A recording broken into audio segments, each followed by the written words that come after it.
合作这篇小说之王的叶石头，就是借着作品来描写台湾，所以文化局期待所有市民麦当传承严老的精神，勇敢讲出家己的故事。今年特别举办第1届叶石头文学展，要以2万字的这篇小说来征文。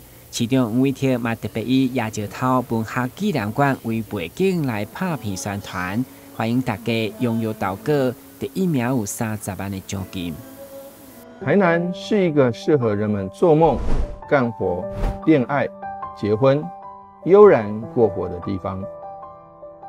文学不是死的，不是静态的，也不只是白纸黑字。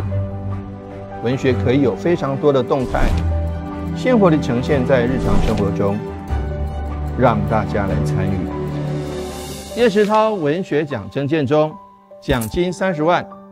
心动就不要做梦了，做梦不如马上行动。等你来。